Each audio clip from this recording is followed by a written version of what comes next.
Okay, we're going to get started. Good afternoon. Welcome, everyone.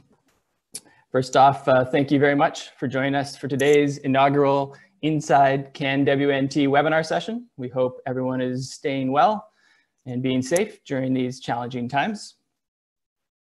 My name is Dominic Martin, Director of Marketing at Canada Soccer, and I'll be covering a few housekeeping details before we get started. Today's webinar is a continuation of the Canada Soccer Nation Inside Initiative, which has been launched as part of our effort to encourage, engage, and motivate the Canadian soccer community during COVID-19. For more information on the available resources and programming, we invite you to visit canadasoccer.com. Leading the Inside CANWNT webinar series will be Canada Soccer legends Rhian Wilkinson, Canada's women's national team assistant coach, as well as youth national team coach, and Robyn Gayle, Canada Soccer's Excel mental and cultural manager. Of course, prior to their current Canada Soccer roles, Rhian and Robyn enjoyed incredibly successful careers with Canada's women's national team, making a combined 276 appearances for their country, while playing key roles in many of Canada's highest profile international achievements. We're excited to have special guests joining Rhian and Robyn on today's Players Lounge webinar, and those are current women's national team members Diana Matheson, Kadeisha Buchanan, and Allysha Chapman. We definitely thank all 5 of you for making the time for today's session. Okay, so we have a Q&A function in today's webinar, and we certainly encourage everyone to submit questions throughout the webinar using that tool. Questions will be selected and answered at designated stages throughout the discussion, and there's going to be a more fulsome Q&A session at the completion of today's webinar. Please do note that we'll do our best to get through as many questions as possible, time permitting. And in addition, some of the questions that are asked today may be saved for future webinars that are scheduled to cover specific content. To optimize your experience during the Zoom session, we definitely recommend that you select Gallery View from the top right corner of the Zoom screen at any time when the team is not sharing their screen. This will enable you to see all 5 of our participants during today's chat. We do ask that you please refrain from taking screen captures during the session and respect confidentiality of the content that's being presented. So thank you for that. Of course, a quick note about technology. We are working in an online world, so if the feed goes down at any time, we'll relaunch as quickly as possible. So please stay in the Zoom webinar and we'll be back, but hopefully we won't have any issues, but that will be our process should we have any. And then finally, Robyn will speak to it in a little bit more detail shortly, but a reminder that today's session is the first of 6 webinars that are going to be delivered every second Wednesday through July 1st. Each session will feature insight from the players and staff of Canada's women's national team. Okay, that's enough for me. I will turn it over to Rhian and Robyn to get things started. So thank you, everyone, and enjoy. Thanks, Dom. Hi, everyone. Thank you for joining Rhian and I today, and hopefully continuing to join us for every other Wednesday to come. As we all continue to work together to stay safe and stay inside, we're excited to have this opportunity to share with you insight on our program, our players, and our staff in the coming weeks. We'll look at things such as like how we operate, the way to get here, so the pathway to the women's national team, and of course share experiences and the aspirations that we all have with representing the Canada Red. Everything we do in front and behind the scenes is all about preparing and optimizing our players for when you see them on the pitch, or maybe something you dream to be a part of one day. So it just seemed fitting and natural that we start with them. So without further ado, welcome to the Players Lounge. Thanks, Robyn. Thank you all for joining us today. Robyn and I are really excited to get this off the mark, and especially to introduce you to these 3 incredible women. So Kadeisha Buchanan will be joining us, center back for the Canadian women's team. Allysha Chapman, fullback for the women's team, and Diana Matheson, midfielder from the women's team. So hi, guys. I hope that they're there. They are. Hi, Chappie. Hey, what's up? Well, thanks for joining us. So we're just waiting now, I think, on, there they come. It's always D last. The oldest has the most trouble with technology. While we're here, how about Chap? Can you tell us a little bit about how you're handling self-isolation and this COVID new norm. Where are you and how are you staying fit? I'm in Houston. I am kind of waiting to be able to go into group training, and I don't think that's going to happen until June, unfortunately.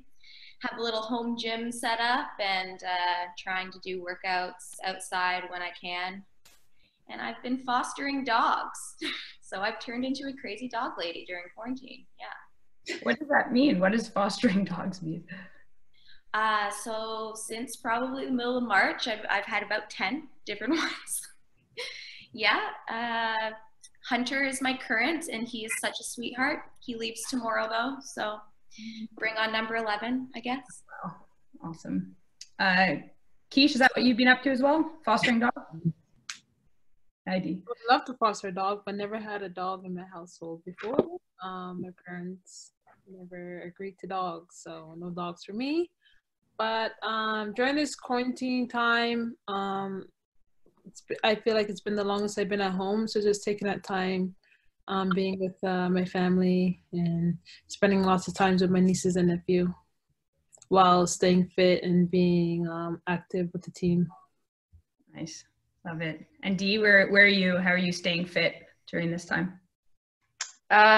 Sorry, I missed the previous two answers because my Wi-Fi just cut out. So I'm gonna be sending Canada Soccer my phone bill data after this. So sorry if this was already said, but our S&C guy, Caesar, has been running some pretty good workouts a few times a week. So those have been my favorite way to work out, that and running, but staying out of people's way while I run.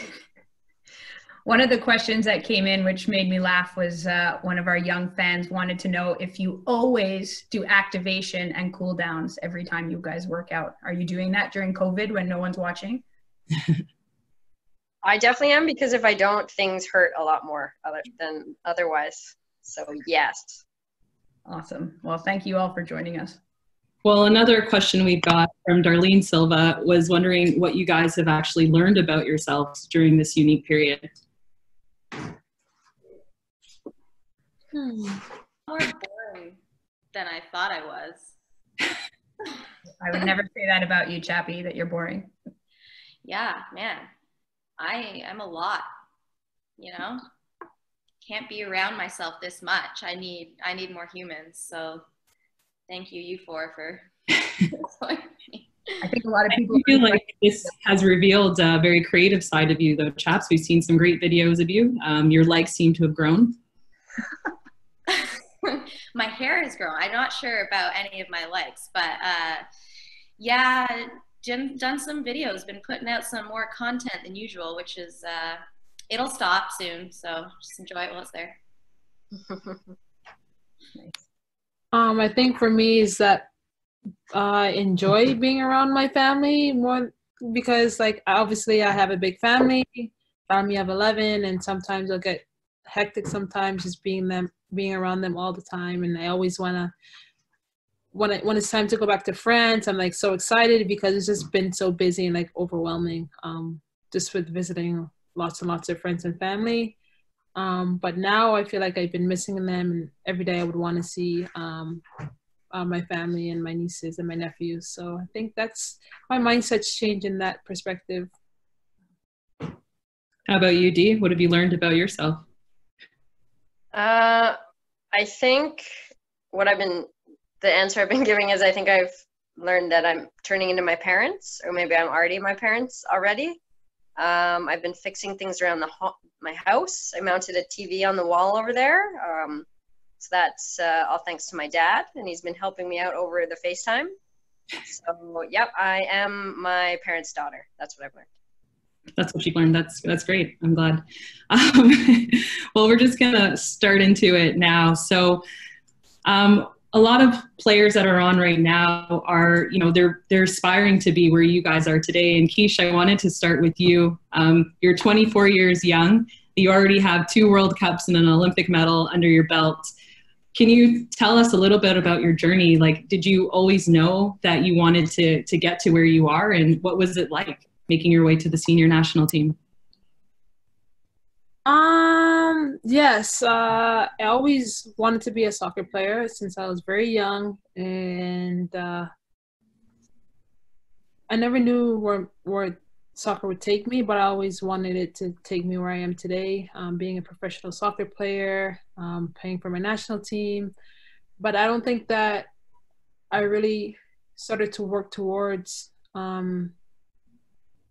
becoming that player who I am today until I think I was about 15 years old. I felt like that's where I started to really follow my dreams and really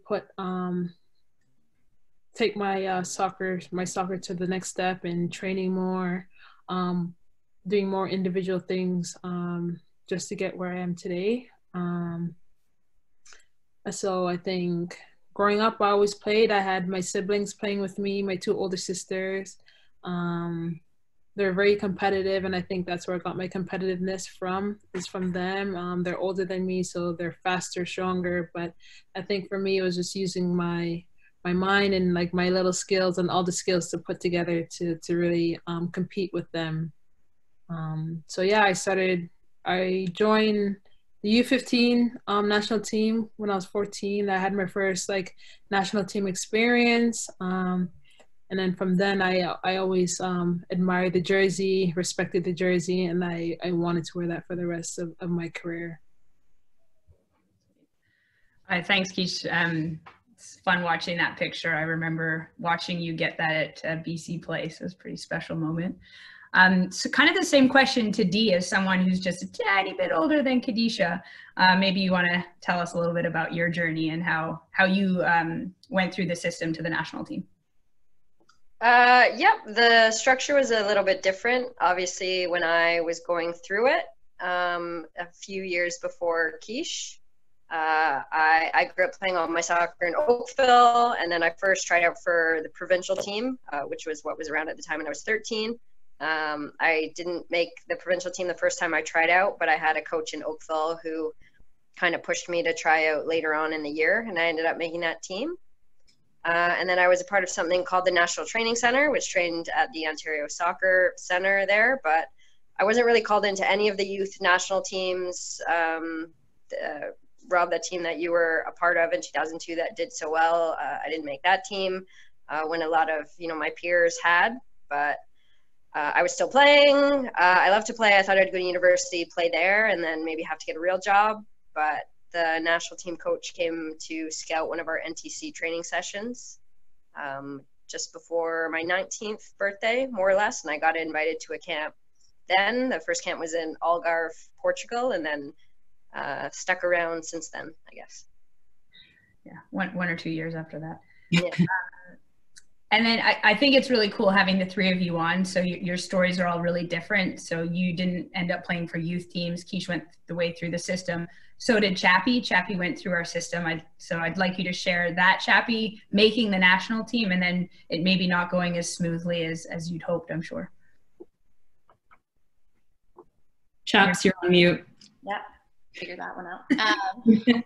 I started off pretty much same, started with the provincial team, went to NTC like Dee, and I think my first national team camp was when I was 15 with the U15 team. And then, yeah, just worked my way up through the system and went to the U20 World Cup. Had a pretty good showing, and I think that's when Evan Pellerud, he ended up leaving the team, and then Carolina ended up taking over the national team. And so I think he was the one that actually invited me to my first camp, but it ended up being Carolina as the head coach. We all know that didn't really turn out, wasn't really a great environment for me. And so I just kind of spent the next couple of years finishing college up, and I struggled to find a team in Europe, and went to Europe, and just kept emailing John, let me in, get me in a camp, come on. Kept getting ignored, or like, oh yeah, I'll watch your film. And it wasn't until 2014 that I got an email saying, hey, we're looking at your stuff, keep playing hard, and we might invite you into a camp in the fall. And so, yeah, my first camp was in October 2014, and I got my first cap at the age of 25. So, yeah, stuck around. I mean, I really love that story because as a coach for young players, I always talk about the journey. Everyone's journey is different. And so even with the three of you, some going through the system, you're on the path to make the team, and it just doesn't go as well as you'd hope. So how did you feel your first camp back where you won your cap? Like, how did you deal with the nerves, and how did you have the confidence to email and phone John and to know that you were good enough to be on the team? Like, where did that come from? I don't know, not quite sure. I remember being quite nervous my first camp, and I remember getting there and I was jet lagged, and I saw John and he's like, "You look really bad right now." He didn't actually say it that nicely either. And I'm like, "Wow, thank you so much." And he's like, "You know, one thing about me is you'll realize I'm very honest." And that was true throughout the whole time that he was coaching me. But I just remember getting the first few training sessions under my belt, and all the new lingo, and John's lingo was really just a little hard to learn, especially if you didn't grow up in his youth systems. And I don't know, I just had a couple of good training sessions under my belt, and I think he was trying to give me confidence as well. And then in my first cap, we unfortunately lost 3-0 to Japan, but I think I had a really good performance, and I think that really helped me with my confidence throughout the rest of the year. So.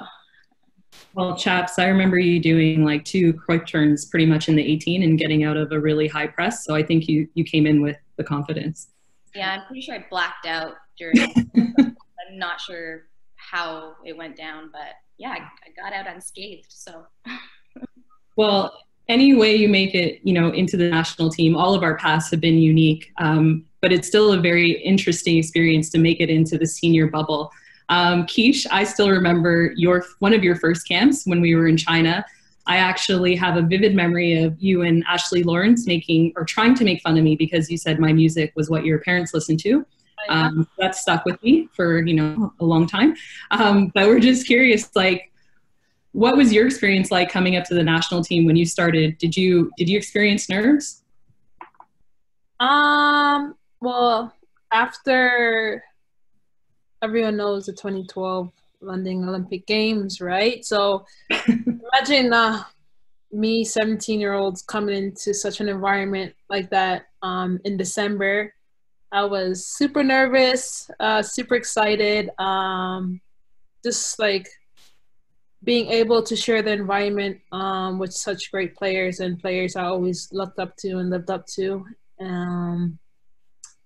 Except for you, Robyn. Robyn, you weren't there. I met you in China.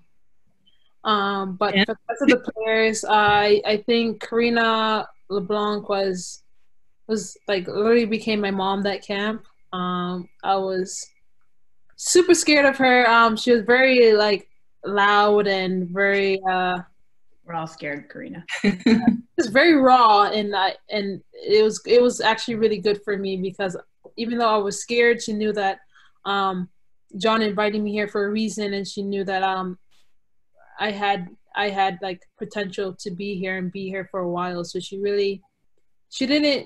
wasn't easy on me at all. She really pushed me that camp and really got the nerves out of my system. It really made me feel like I was here for a reason. But that first camp, I was super nervous. I remember, honestly, I remember calling my mom saying I just met Christine Sinclair and she's awesome and everyone's cool. The environment was super friendly, like very friendly. We went shopping together halfway. I remember there's an inside joke. I went out with the older girls, and the older girls went downtown Vancouver and just kind of like dropped us off and said, "Okay, have fun." And then all our young ones are like, "What are we doing? We're in Vancouver. We're all like 17, 18. We're all nervous, but in the end, it was fun. And now these players are my friends." Did you get picked up after, or? I think we took a taxi. Okay. Right. Really irresponsible veteran. I actually remember the China trip. I was telling Robyn because I saw this table, you were at it, there's some other young players, and I thought, you know, I'm going to go sit with them. I'm going to introduced them to the team, and it was so awkward. Like, you guys were staring at me, I was staring at you, and after 10 minutes I was like, back to another table. We were all much happier that way. I just have this memory of it. I kind of want to switch over to Dee a little bit. We talked about, obviously, Keish coming and joining the team and Chappie's story, and then there's Dee. And one of my favorite things about you, Dee, is that you are an anomaly in so many ways, and one being that you're almost 5 feet tall, which is crazy. And I think it's the beauty of the game. Something I love about our sport is there's no one size fits all. There's not like one type of player. Everyone can uniquely be themselves. But you do play against some of the taller people on the field, and some of the best players in the world play in the midfield. And as someone who's slightly vertically challenged, how have you had to adapt? Like, how have you figured out to play a physical game against much bigger players? First of all, I'm over 5 feet, Rhian, and you know this. My mom recently shared a link with me from the NWSL that says I'm 4'11", which is incorrect. I did that. I am. You emailed the league and you told them. Well, Laurel didn't appreciate it. Also, I love this old photo you've chosen. Thank goodness for Rhian this. selected that, by the way. Who did? Rhian did. She liked to show just the fall off of where your height went. She was really upset though that Desi was in it because she felt it made you seem a bit more normal. I look a bit hunched over in it, actually. Like, I'm not that much shorter than Rhian. I think Rhian just wanted in the photo. That's why she chose this one. Yeah. To answer your question though, I think I don't know if it's something I necessarily figured out. I don't think I really thought about being a shorter player for most of my career, especially when I was younger. I know when I first made the national team, again, Evan Pellerud was the coach, and it was a very direct style of soccer. And I don't think he saw how a midfielder of my height was going to fit into a team that was very direct, very physical, and very tall as well. And the first thing I always tried to bring was just defensive intensity, and it's cliche, but hard work. And I could cover the miles in the midfield and get in tackles. And that was kind of the first thing I tried to add to the team. And honestly, I think that's what he kept me around for to begin with, just that defensive work rate. Because when the ball's on the ground, I mean, it's just the same for short players. I got the slide tackle get up down pretty well, so that always helps. I think maybe being shorter helps me get on the ground but up quicker than maybe a taller player, so I've used that to my advantage over the years. And then I think probably as a shorter player, you just get used to a little. I mean, you typically can be quicker, lower center of gravity. I mean, these things can be advantages. I just haven't won as many headers as probably other midfielders in my career, but honestly, that's probably the biggest downside there's been. Okay, but your guns like outpower like most of the girls. Like your strength is like pretty ridiculous as well. Thanks, Keish. It is a bit embarrassing when she lifts more in the gym than most of us. Another advantage, shorter arms are easier levers for pull-ups. So I'm decent at a pull-up as well. Good, your T-Rex arms helping you out. Come on, if one of us on this panel has T-Rex arms, everyone knows it's Chappie. That's true. I didn't know that's where you were going to go with that. Thought you were going to say something about Rhian. Nope. No, it's Chappie. But as Chappie, as someone else who's maybe not the tallest, what did you first think when you met Dee or saw her play? What did you first notice or think about? Looking at her, she's shorter than me. I like to give confidence to other people joining the team who may feel they are short. I like to build them up a little. But no, You were hunched over? Yeah. I think I remember you with the Auto Fury was my first time seeing you play, and it was just you're kind of annoying because you're always there. I would say you're just the engine for your team, and my team never won against the Auto Fury. Yeah, no, and Robyn was there too, and she had some words for me once. But other than that, no, definitely an engine is what comes to mind when I think of Dee as a player. No. Oh, thanks. I do think engine, the three of you playing the different positions. I'd love for Keish to maybe talk a little bit about that competitiveness and drive that all three of you have. It's I don't even know where it comes from. I'd love you to talk about it. Keish, you did mention being from a big family and being the youngest. Like, what is it that has given you guys that motivation to just found the will to make it all the way to the national team and to become professional players?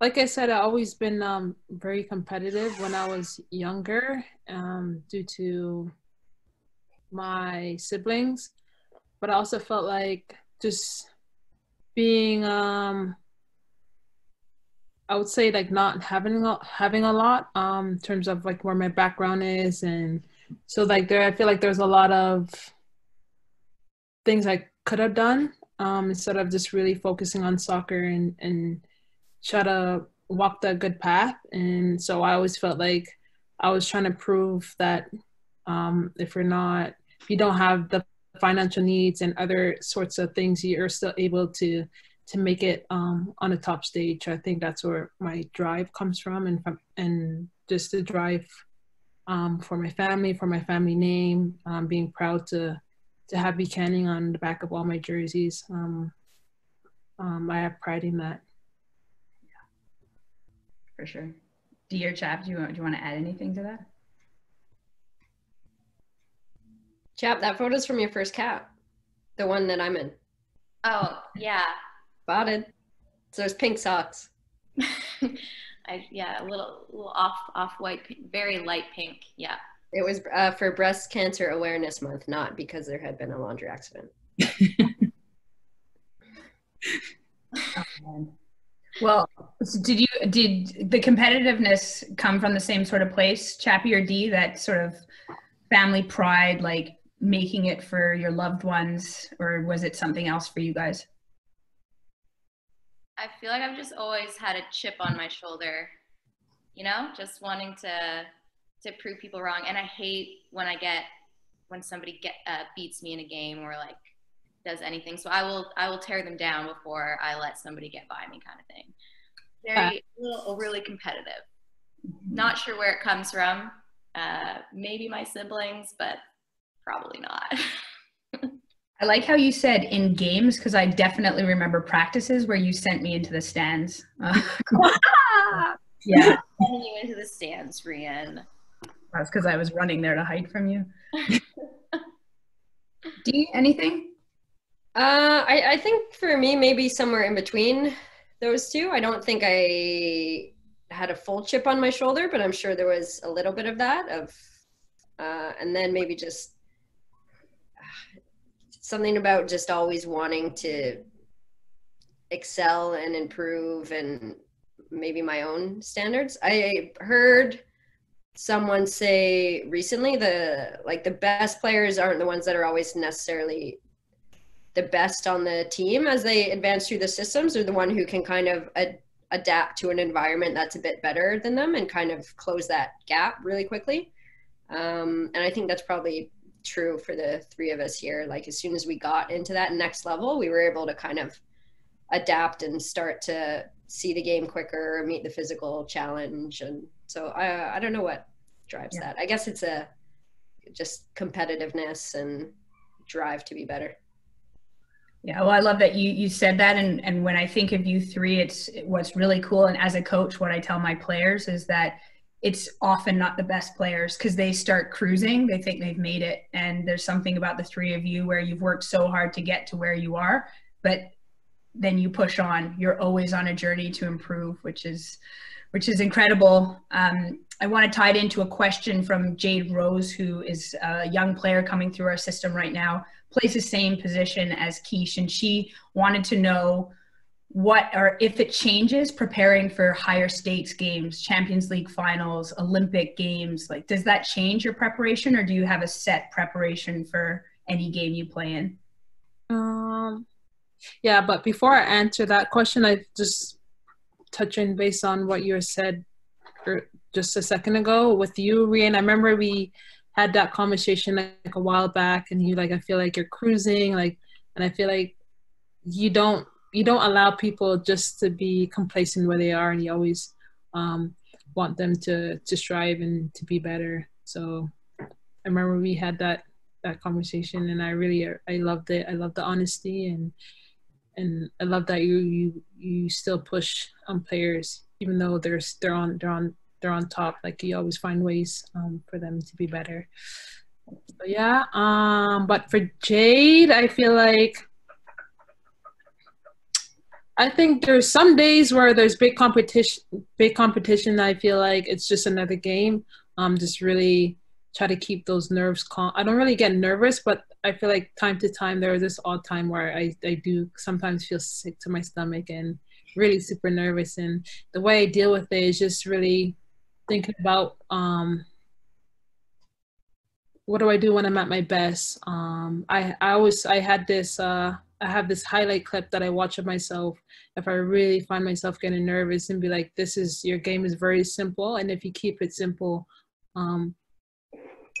you'll play fine. Once you try to do more than what you can is when things will start to get a bit tricky and you don't feel like you're at your best. But for me, I walk through the tunnel the same. I put on my shoes the same. I just listen to my music, get me pumped up, and just be ready to go on the field. Well, Dee, Keish just talked about some of her individual preparation for the big matches with Canada. But for you, I'm just curious, like, what are your thoughts on how important it's been for our team to have more players playing professionally and being in professional environments to get us ready to compete?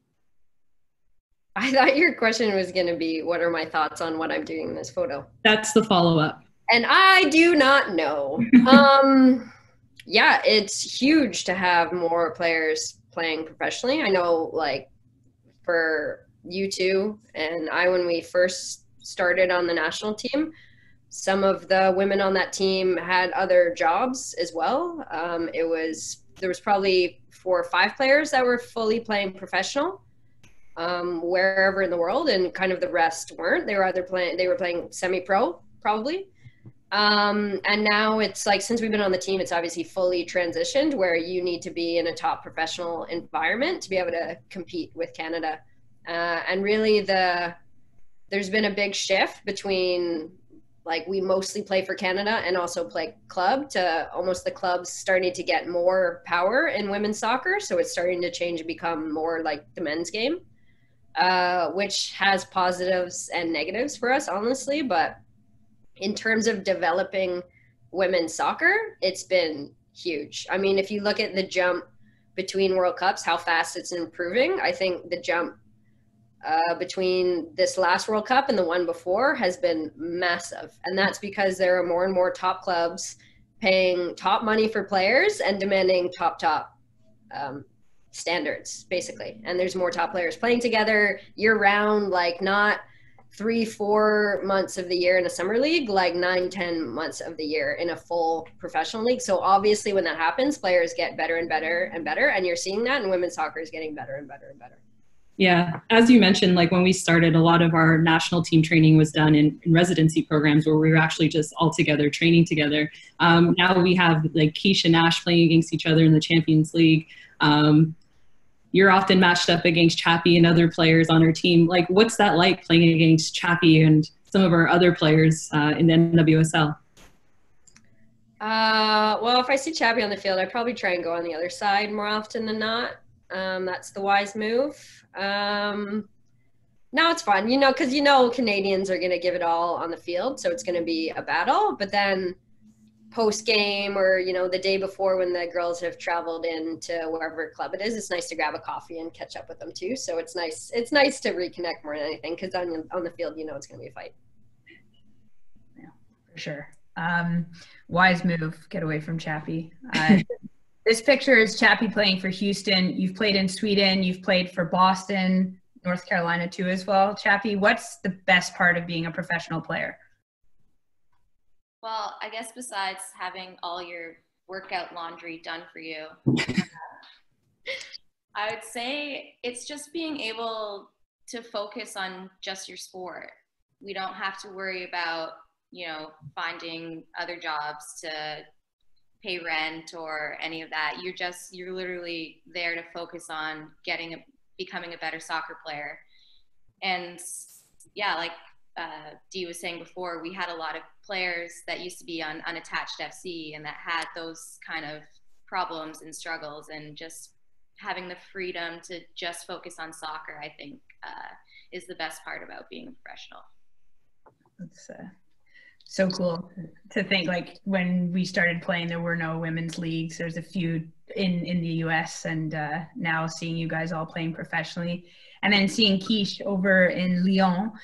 So when you were growing up in Brampton, and I guess at 15 you said you were starting to think about, maybe this could be something I do. Did you ever imagine you'd end up playing for the top team in the women's game over in France? Did you ever dream of that? Actually, I dreamed of playing for PSG because Ronaldinho was my all-time favorite player, and he played for PSG. So I always wanted to play for PSG. But then, obviously, on the women's game, it's different, and you try to go to the best team possible and where you fit best. So yeah, I don't think I would end up playing in France per se, but I love PSG, and but I would love to play in like England, where the football is even bigger. Like, I always would want to play in England as well. Cool. So it's an important question now, Quiche. How's your French? Ask her in French. Ask her in French. Qu'est-ce que tu peux dire en français? Classe de français. En classe, oui. And yeah, so it's been a journey. That's what you picked up so far, Quiche? C'est bon. What you pick up is I am in a French class. That's what she said. Oh my God. I'm taking French right now. Well done. Okay, so this is an even more important question for me. You went to West Virginia, y'all, to school. I'd really like to know if you found it culturally harder to live in West Virginia or France. I mean, hands down, France, because although, like, I don't know what y'all perspective of West Virginia is, but in Morgantown, it's obviously a college town. It's fun, and there's a lot of diversity in the town of Morgantown. But France is a whole different, just European style, French-speaking people. Good. Just different franchises and like culture. Yeah, so I found it harder to adapt to being in France than Morgantown. Rhi, that seems like a good question for you. School in Tennessee, professional in Norway, which was more of a culture shock. Tennessee, 100%. Yeah, Norway's pretty Canadian, I feel like. Oh, man. Well, one cool thing I took out today so far, Quiche, was when you talked about that when you were 15 is when you decided this is what you wanted to do. And what did it take, about a year for you to get on the senior national team? So you might want to work on the timelines for achieving your goals. But Dee, just thinking of that, when Quiche was introduced on the scene, what did you think of her when she first came to the team? Oh my God. Cute. She's 10. Oh man, what year was it when you joined, Quiche? I think the end of 2012. Okay. Yeah, the end of 2012, start of 2013. Yeah. I don't know. I mean, you kind of came in with a few others, right? Like, there was kind of a wave of younger players that year. So there was a lot of new faces, a lot of turnover from 2012. I mean, you could kind of tell you were a baller off the bat, for sure. You were willing to get in hard with the likes of Sinky and anyone else posting up against you, Tank. So that was nice to see off the bat. You could tell you had the strong fighting Canadian spirit, I think, right away. Picture now, please. Just everyone take a moment to enjoy this. And yeah, we'll shift it a bit, Quiche, but we'll come back to it, don't worry. So Dee, you've obviously had almost 20 years now with the senior team, which is incredible. Rhi had put in my notes just to mention that you're old. But what we really wanted to know was, what's been your proudest moment so far representing Canada? Oof. I mean, you probably can't beat 2012 if we're going to choose one moment, but I'll choose that whole tournament because there were a lot of ups and downs. Yeah, that would be up there. I mean, that whole tournament was just kind of a game changer for all of us, as you guys know, and we were the underdogs who might do it kind of before 2012, and since then we've been someone who's been constantly competing to win things and really compete against the best teams in the world, where before that we were kind of just hanging on against the best teams in the world. So that was a game changer for all of us. Are there any moments from those games that really stick out for you? Yeah, yes. I'll leave the US game alone. My favorite game that tournament was Sweden. And I've said that before, our third group game against Sweden. It was in Newcastle. Like, John Herdman was beside himself. He got to coach in Newcastle on the side of that field. It was unbelievable. And I think that excitement kind of made it through to us, how important that was to him. And we played well that game. We were down 2-0 after 20 minutes. We didn't change a thing. We kept at it. Melissa Tancredi scored 2 bangers, one off a Rhian Wilkinson dribble and beautiful cross. I mean, that game was just, I love that game. Yeah. Well, we're pleased you said that because we did take a gamble and put this picture in our slideshow. But for you chaps, what's been your proudest moment so far? Yeah, it's got to be Rio, I'd say. Just getting the bronze at Rio was pretty unreal. And we swept the group stage there, and I don't think a Canadian team has ever really been that dominant. So it was pretty special to be part of, for sure. Well, that's great because now we're 2 for 2. Oh, sorry, we're not, but this. We like this moment. And then Keish, is there anything else that stands out for you? You came in on the back end of the memory Dee had, and you're definitely a part of that 2016 team. But any other big moments for you?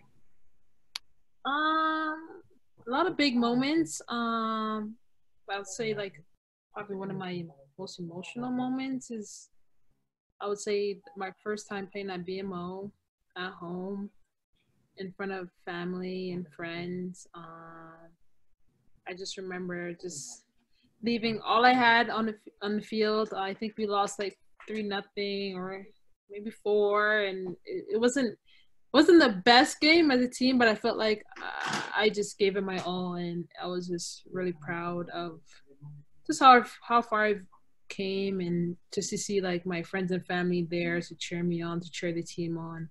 That was a special moment for me. That's was really that rematch game against the US? Was that one? Yeah, 3-1, I think. Yeah. Keith, it would have been nice if you let us know earlier. We would have put it in, but that's all right. We'll stick with the 2 that Dee and Chappie highlighted. Oh, for sure. Well, I reached out to some of the young Rex Next players coming through our system, and specifically ones. So we talked to Jade Rose for Keish, but from Quebec, Florian Jourde had a question for Dee, which is probably one that a lot of people listening might want to know about.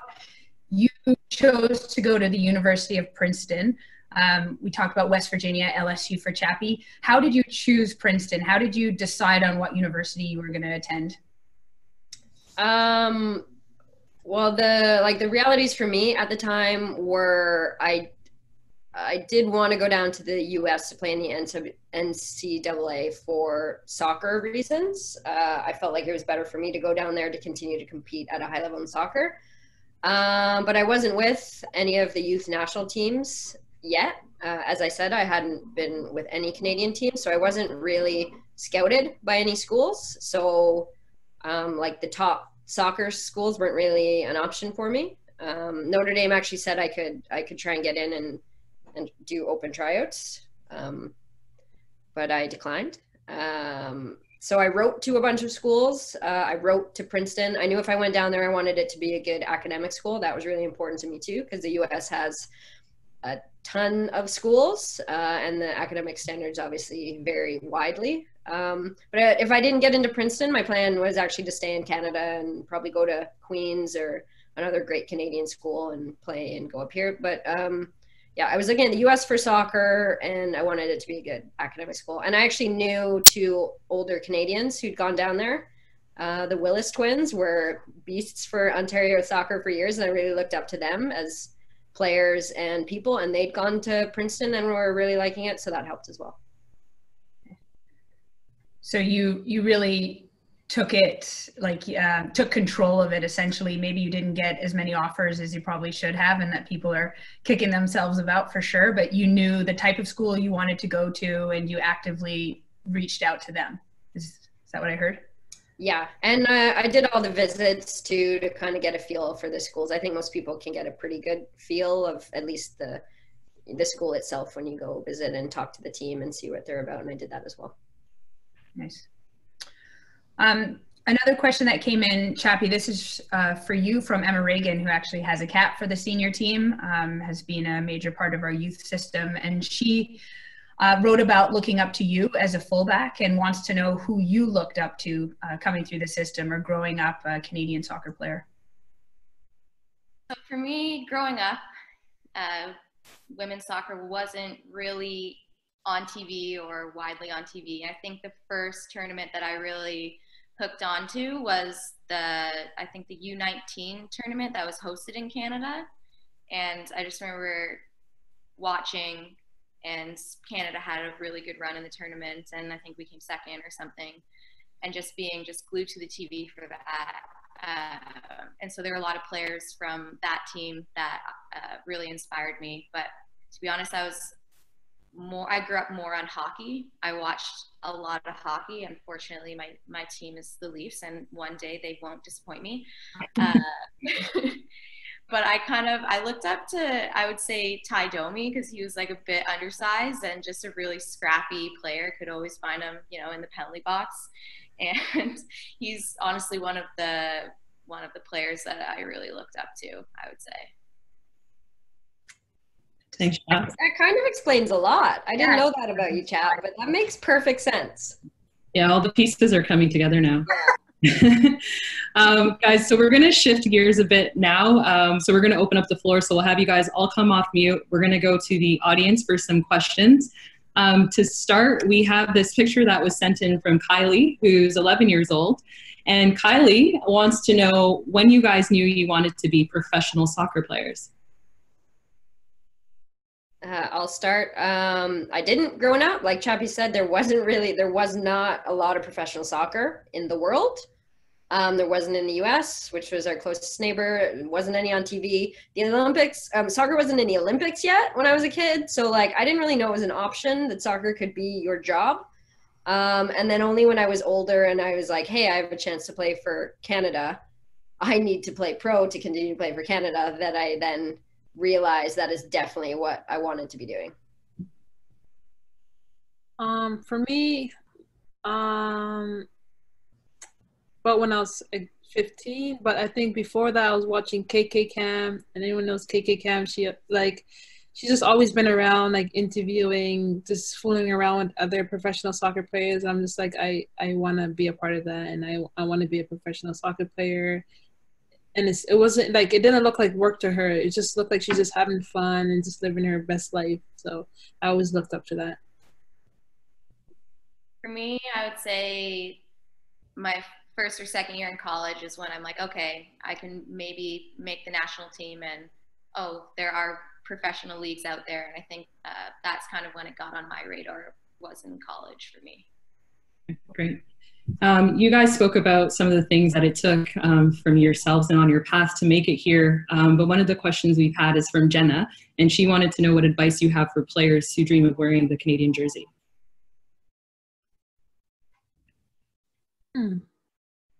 Keish, you take that one. Yeah, you look like you have a good thought in there.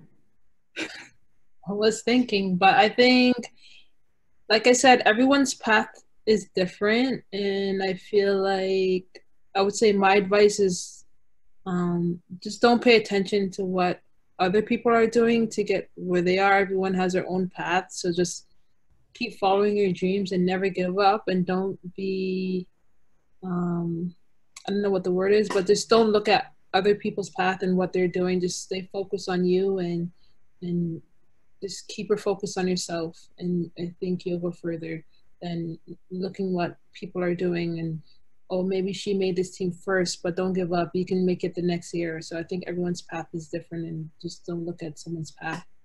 You have your own path to be on.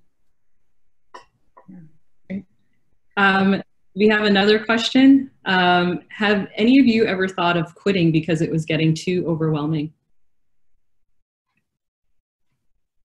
For me, I wouldn't say like when I went to school, like I never thought of quitting, but sometimes it does you do get homesick and you want to break. You just want a week or two just so you can go back and see your family and go back. But I never felt like I wanted to just hang up my cleats. Robyn, can I just ask a quick, it ties in a little bit to that one.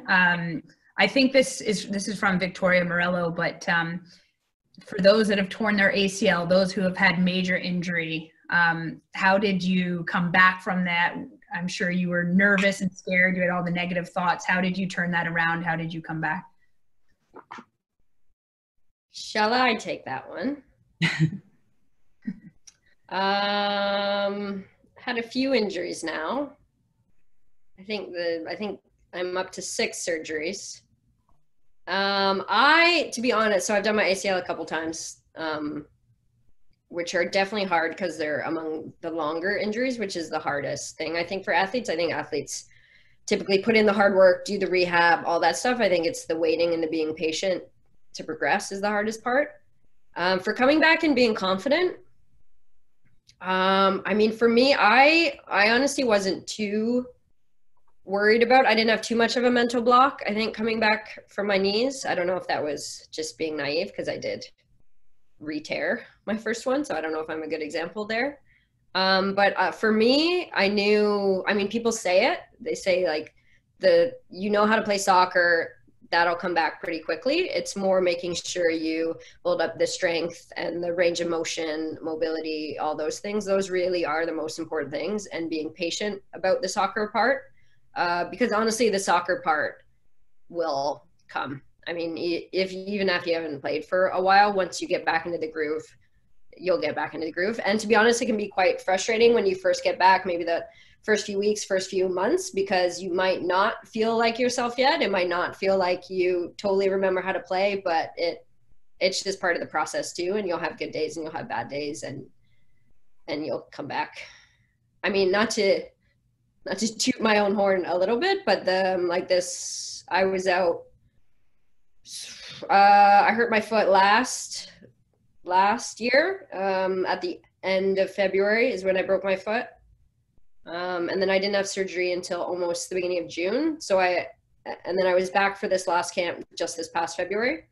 So it was a year in between playing soccer for Canada, but I'd obviously been doing stuff on my own here, training with boys, getting the touches in, and just, you know, getting natural playing soccer again. And when I got back with the team, you are worried, like, is it going to be the same? Do I remember how to play at this level? But once you get back playing consistently, it really does come back. And he smashed it, had a really good camp.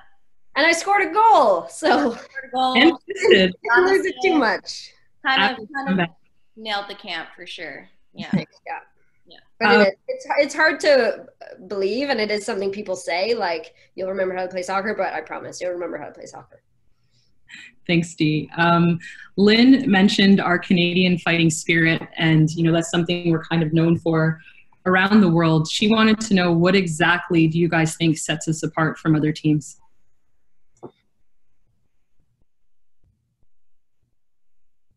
Don't all please answer at once. Go ahead, Chap. We're just gritty. I think it's because maybe we grew up on hockey and just watching people body check each other into the boards. I just think that Canadians are kind of fearless in that sense. And some of us, well, we're a lot more finesse than we used to be, not gonna lie. So we've added some to our game, but that used to be what we were, was just hard fighting Canadians, never say die, grit, stick into every tackle. And it's just kind of ingrained in us, I think. I think too, like when you and I first made the team, I mean, there was an older group of players that set the tone for that. I mean, Charmaine Hooper would kick the out of people, you know. She, in training, she took no prisoners. Like, if she lost a 4v4, she would go through 3 people to try and like win a 4v4. It was crazy. So like, when players first make the team, I think they have to step up to whatever intensity is happening and what the culture is on the team. So I think like that our generation learn from them, and then I think we push the younger ones that come in too, where maybe it doesn't come as naturally to them. I think they learn pretty quickly that they have to meet that level of intensity and physicality, because that's what you need to win games, right? When you play the US, when you play Germany, when you play Brazil, you got to meet them physically first before you can try and play. This is a little bit of a different tone, but away from the field, and I'll have maybe Keish answer this first. Who is the craziest or funniest teammate, and why? They're like, is there a weirdest as well? You know what? You can answer. You could do weirdest, craziest, and funniest. They all might be on this call. Yeah. Weirdest, craziest, Chappie. Shocked. I am shocked. Appalled. Chaps, who would you say is the craziest or funniest teammate? I would say the craziest used to be Mustang Creddy. Looking for someone just as crazy to hop in. You know, I'm trying to get Jesse to, you know, to really fill that void, but I don't know if it's working. And Chaps, we actually just got another question for you, which I'm really interested to know the answer. Where do you see yourself in 5 years? Oh man, that question always gives me anxiety, because I don't exactly have many plans for after retirement. So to be continued, you know, I'll let you just wait and see. I wanted to ask something. You talked about the Canadian grit and spirit, and something else I think the Canadian team is known for is our connectivity, our X factor. Part of it is I think fans would like to know how the team gets so close, like what is something that you guys do, but also what it's like when you don't get the start, when you're someone who's on the bench, how you keep connected to the team. Keish, maybe you can talk to that. Well, we do a lot of things thanks to Robyn. She loves to keep our team intact and come up with fun things to do, such as like if we're going out to practice, we'll pick a partner, we'll connect in, we'll let each other know what we're working on that day, what do we want to achieve out of that practice. So we always do a lot of connects in that way. We play a lot of games, do a lot of puzzling, play a lot of Catan, which I still don't know how to play. That's okay. Yeah, we just do a lot of like different activities, a lot of check-ins, and just making sure we're hitting our targets and we're not getting lost of what the main goal for our team is. And what else? You know, just say to add to that, we all have the same goal of winning the 2020 Olympics, and I think we're supportive of each other because we'd rather win gold than be the one to have all the glory and start. And so I've been in situations where I haven't got a start, but it was like in the last Olympics, but you're still a part of the team and you still feel like you're a part of the team and you just want to win. So it doesn't matter who's on the field. You're still part of the journey.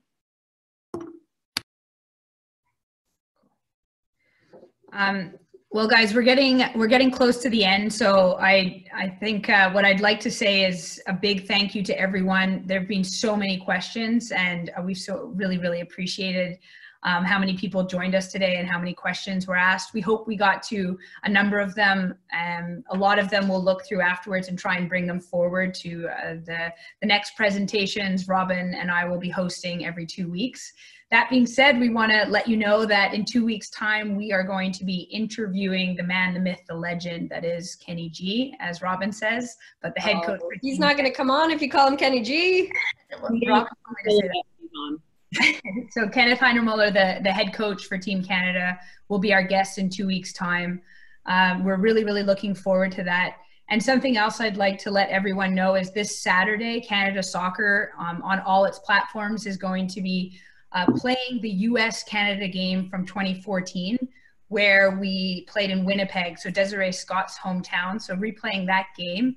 And I'll just ask Keish, I have so many memories from this game, mostly because I had a double leg cramp, and I told the physio that I would roll off the field instead of being stretchered.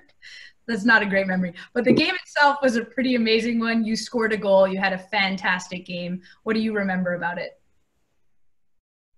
Well, what I don't like to remember about it is my hair and the style of my hair. And my family hates my mom. She hates seeing that game because my hair was so bad. But other than that, it was a game to remember. It was my first goal for the national team against USA, and we put in a big shift that game, and it was sad that they always score a goal in the 70th, 80th day. It's annoying, but at the end of the day, we're super proud of how we performed. Yeah, absolutely. Anything you want to say about the rivalry, Chap or D? No, Rhian, just real quick, somebody wrote that they want you to be made fun of. So I just want to remind everyone that Rhian does wear a headlamp to bed and to read. And I just want everybody to get that mental picture in their head. Thank you. Perfect roommate thing that I do that people use against me. I try not to disrupt my roommate by wearing a headlamp to read, and it's being used as some sort of aggressive tool against me. That's just being kind. All right, Chap? Rhian also has a hat that doesn't have a back on it, so it's called the hat. And also, Rhian, someone would like you to repeat when that game is on. That's coming this Saturday. It's, I think, 3 p.m. Eastern, but please check the Canada Soccer Twitter, YouTube channels. They'll be advertising that game. Thank you, you three, for joining us. Thank you, Robyn. Thank you for Canada Soccer for giving us this opportunity. And to everyone, please stay safe, stay inside, and we look forward to seeing you in 2 weeks' time.